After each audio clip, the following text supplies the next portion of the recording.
Congratulations, you have stumbled upon Fluorescent Future, where science fiction meets science fact. That's right. Now we're going to go straight into it. Right.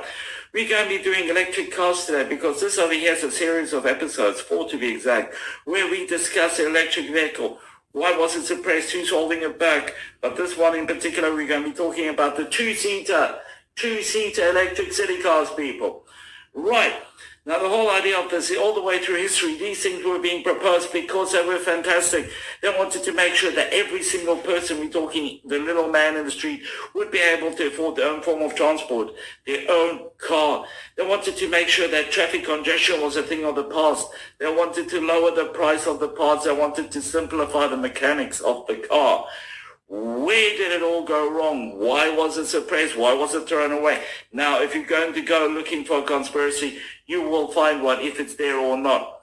But now I'm going to present you guys with a hell of a lot of information, which is just going to come to the forefront where you will see for yourself right here, right now, that something beautiful has been hidden. It's been thrown away. It's been discarded. That's right. There is a graveyard of great ideas out there. And with that said, welcome to Fluorescent Future. Let's kick this off.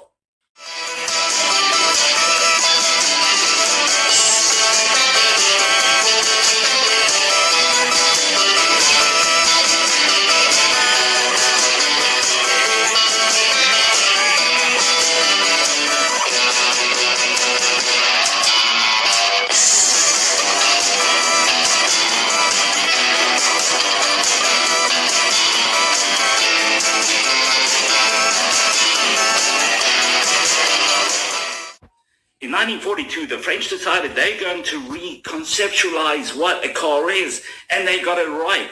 They didn't go to a mechanic, they didn't go to an engineer, they did not go to an industrial engineer, they didn't go to a car designer. No, they went out of the box, they lost the box, they threw the box away.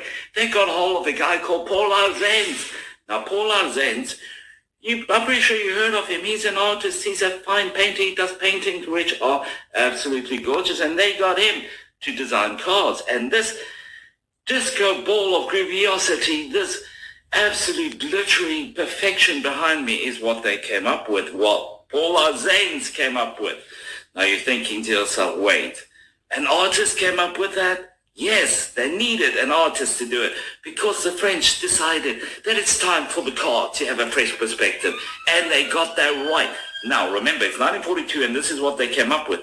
You think just a hold on a second, how many of these were made? Well, apparently only one got made, and that was for Paul Arzenz himself. But the weird part is, these keep popping up in private collections. We do not know if it went into production or not, but it wanted to go into production because it was made for the Parisians. Parisians are people that live in Paris, in France, just in case you didn't know. That's very far away.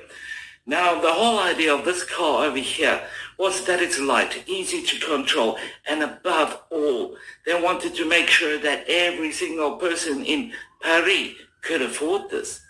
Now, the French have came up with loads of brilliant cars, but this is literally the forerunner to everything that is coming current day, because this here is a light two-seat electric city car. I know, designed by the French. Who would have thought? Now, what is this called? You think it yourself. It is called l'Orleff Electrique. For anyone who's not able to speak French, which is majority of the planet, that means the electric egg. Now, the French are fantastic at croissants, at brie, and all kinds of other, like escargot, fantastic. Naming things, they're not that good at. No. Other things, yeah. Let's not stray.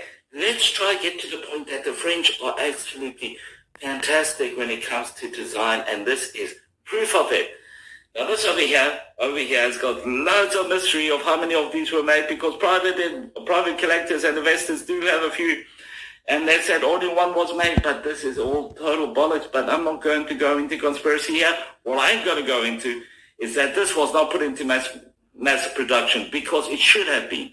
But hold on a second. Let's take a look at a few cars that have. Ooh, the Citroen Ami. That is painful. How is it possible that the French have sunk so far from going from this car, that's the electric, to that piece of crap? Well, let me explain to you. It's still got the basic idea of it. It's cheap, easy to control, easy to maintain. So it still has the French spirit. It just does not have the French soul or heart.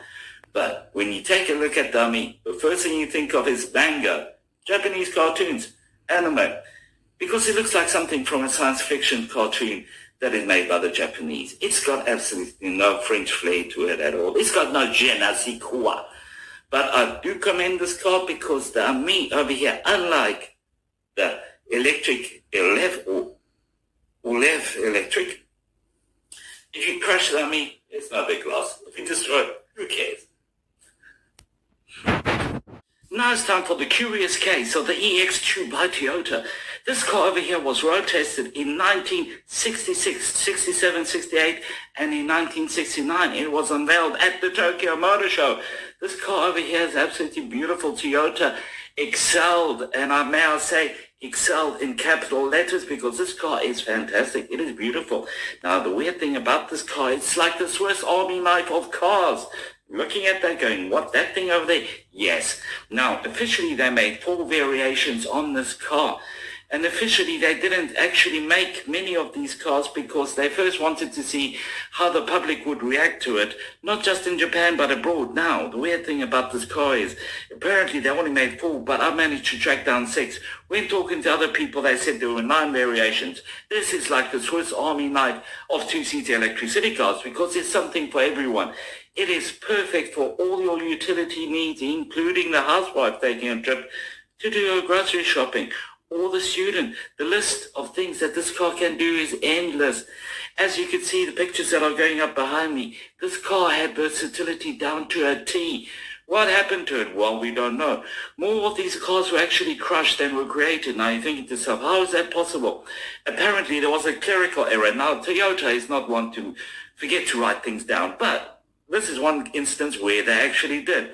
I'm finding that highly suspect. But now the weird thing about this is in the United States of America, a lot of these cars keep making appearances, specifically in early 70s and mid-70s sci-fi movies. Now this over here was used as a prop in many, many films and TV shows.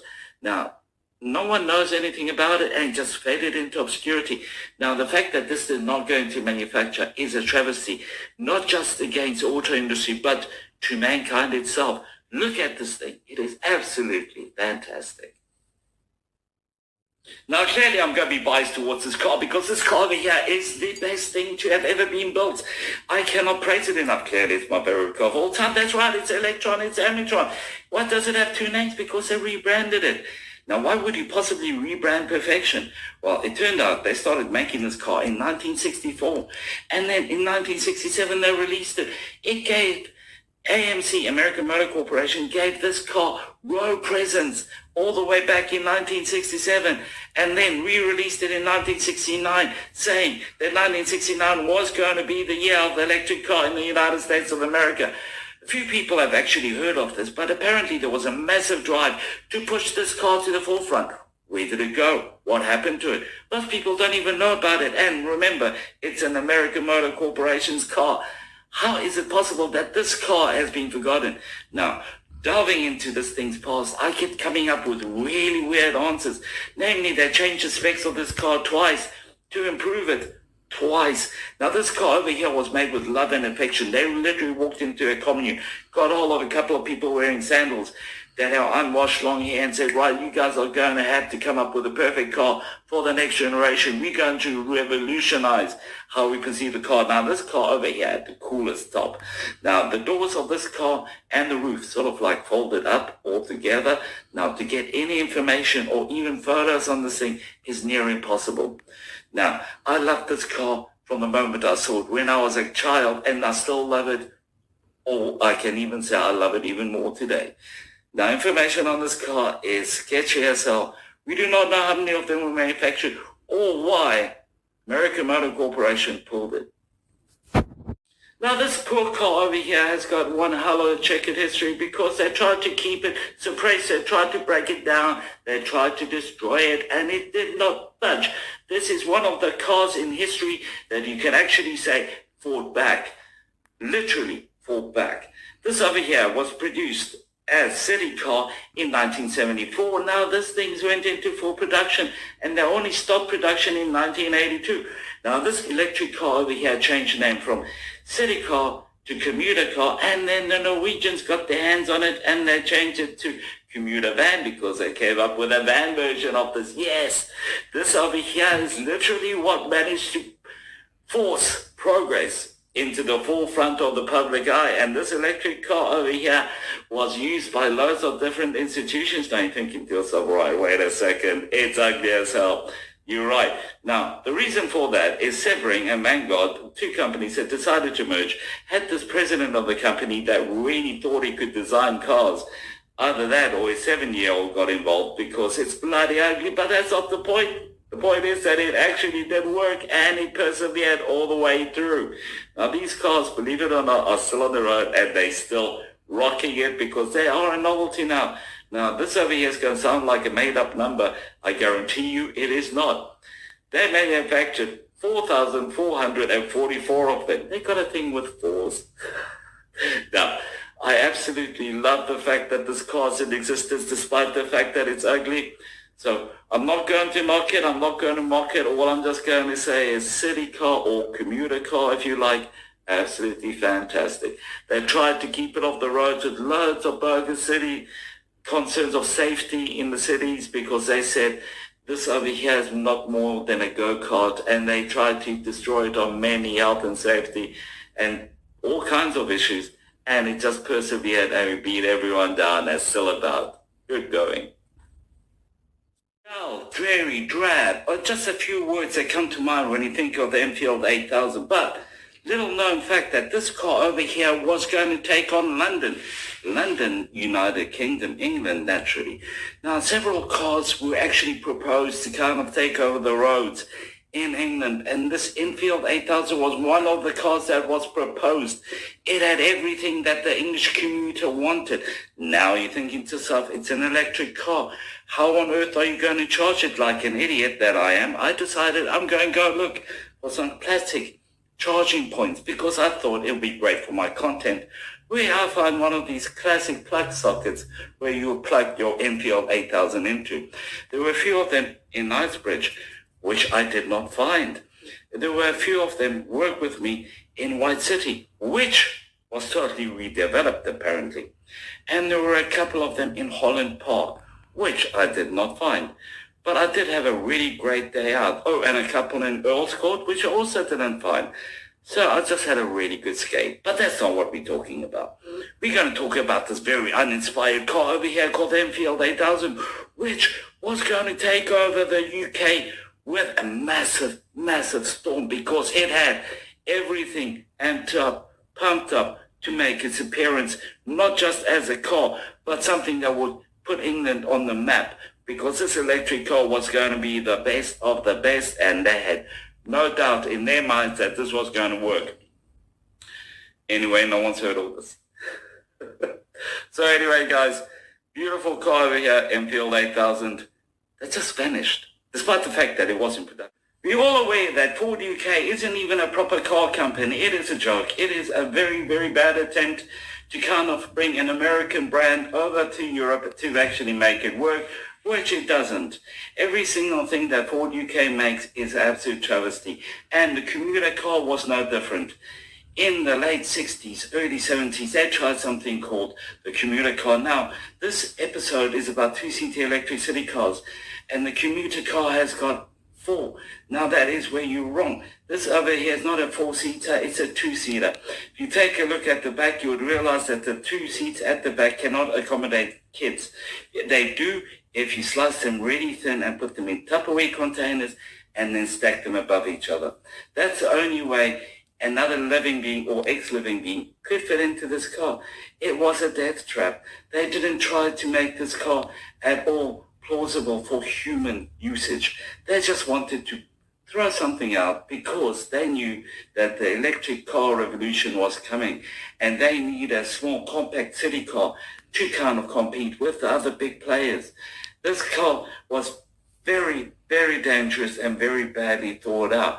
But I had to add it in because, in my opinion, 2 people could drive in this car and it was electric and at least they tried. I know that's a bad write-up, but let's go with facts, huh? The Nissan 315X, one of the coolest cars that I've ever come across in my entire life. Nissan produced something that is truly unique. It is monumental what they actually put into this car. The fact is that this car was released, or should I say unveiled, in 1970. But there's a bit of weirdness going on over here because apparently this thing had road presence on the streets of Tokyo in 1968, 2 years prior to its unveiling. Then again, in 1967, people were saying that this car handles beautifully on country roads. Now remember, it's only a concept car, and a concept car is only an idea of a car. It's not something they put into manufacture or mass production. Otherwise, it's a production car. Now, the weird thing about this is it's had road presence all over Tokyo. Well-documented road presence all over Tokyo. I'm just going to leave that there for a second, but now here comes the weird part. It actually was really spacious on the inside compared to taking a look on the outside because it's a very small, compact car. But the engineers managed to make it in such a way that it felt big and breezy on the inside. They put a lot of effort into this, not just the exterior, but the interior, and not just the mechanical aspects, but to actually make it user-friendly. Now comes the very weird part about this, right? This car over here was actually voted as being one of the things that Japan would be able to export, and they never did. This car just slipped into obscurity. Now, wait a second. I managed to track one down in Japan. The guy who I managed to find either has an amusement park or games arcade or some kind of showroom, which I could not understand because the Japanese and Google Translate done me no favors. Now, the thing that I know about this is the following, that he acquired this for free because he didn't want to send it to the scrapyard. He used to belong to a family member. He's got it on display, and I get free lunch if I go there to take photos. Now, that was not what I had planned originally. I wanted to ask him to send me photos. Really sweet guy, but how can I put this? It's almost impossible to locate something of this magnitude. A beautiful car like this that they claim was only a concept, but in my opinion, if people say that it actually has road presence, is it really just a concept?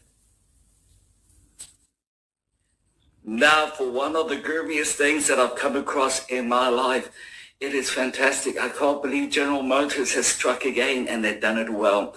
Now, the XP 512, let me check that. Yeah, it's not really much of a name for a car, but let me tell you what, it was one hell of a car. They came up with 3 designs. They came up with the petrol version, hybrid version, and the electric version. And the whole idea is that they didn't only come up with 3 different ways that you could buy your engine, but they came up with 3 models of how you could buy your car. What type of car you want, because they wanted to tailor it around you. Now, they done this in 1969. 1969. Do you notice there's a trend forming over here about 1969? Now, the whole idea of this, they came up with the 3 variants on this car. Now, each variant had its own unique, how should I put this, characteristics. And one of them was specifically aimed at the office worker, while the other one for the more rugged man, while the third one for the more adventurous housewife. Now, remember, it's 1969, so those terms are getting thrown around very loosely and a lot. But I do have to say that these cars were absolutely fantastic, and they almost went into production by almost, each one of them had up to 100 of them made, which they pushed out all over the country into showrooms and trying to get people to have an interest in this. And the weird thing is they got a massive interest in them, but suddenly it just went missing. It's almost like the project never even happened. Now, I'm not saying that there's some kind of weird conspiracy here, but General Motors is not going to put something out there and wanting to put it into production that is a piece of crap, because these were tried and tested and people loved them, and General Motors wanted to give the go-ahead. So what happened? The same. The absolute sheer funk and grooviosity, the pizzazz that you got from the late 60s, early 70s will never be able to be replicated. The auto industry really went all out to do a revolution in not just the way we drive, but the way we perceive transportation. They wanted to breathe life into a very stagnant industry. Majority of these cars were not just concept cars, but they had light manufacture. But they have just sort of vanished, like they never even existed. Majority of these cars are even hard to find online. Bits and pieces of information are floating around, but nothing concrete. But one thing that I know for a fact is that these cars over here did try to change things. The engineers behind these cars really went all out, and they went far beyond the call of duty to make these things absolutely groovy, which I have to underline because I can't tell you how amazing and beautiful the majority of these cars are. But like always, you'll never even know half of what we're supposed to know about these beauties. But now, let's get up to current date. What is going on? Because all the two-seater electric city cars that are basically bobbing around at the moment don't seem to be all that inspired. They don't seem to be all that reliable. They don't seem to be all that competent. They are drab. They are just existing there to make sure that somebody who is a student will be able to get to school and back. None of them are actually reliable. None of them actually have what it takes to be a decent car. Now, how weird is it that the ones in the past were outdoing the ones that we currently have? Now, the ones in the past had really bad batteries, and they did not have what it took to be able to kind of keep up with the current cars, with the exception of the power, which always made me wonder. We have moved 50 years into the future, and majority of the cars in the past had more torque. Now, I'm not going to kind of harp on about this because electric motors, well, we did make technological advances, but why is it that several of the cars in the past are way superior to the ones we got now? Now, I'm not going to carry on about this. I'm just going to sign off and point out, in my opinion, and in my opinion only, please think for yourselves, people, take a look at the new cars that are on the road, the new two-seater electric city cars. I personally think that they are intentionally built bad. They're made it in such a way that you don't want to drive them, that you don't want to own one, and if you do, you regret buying it. I personally think this is a sales technique to actually push the two-seater electric city car back into the annals of history, just like they've done in the past. Anyway, guys, it's been beautiful having you. I would really appreciate it if you guys could give your opinions why these cars were brushed aside, hidden away, and forgotten. Who exactly came up with the plan to make sure that these cars become obsolete before they even had a chance? Anyway, guys, thanks a lot. Peace out. Boom.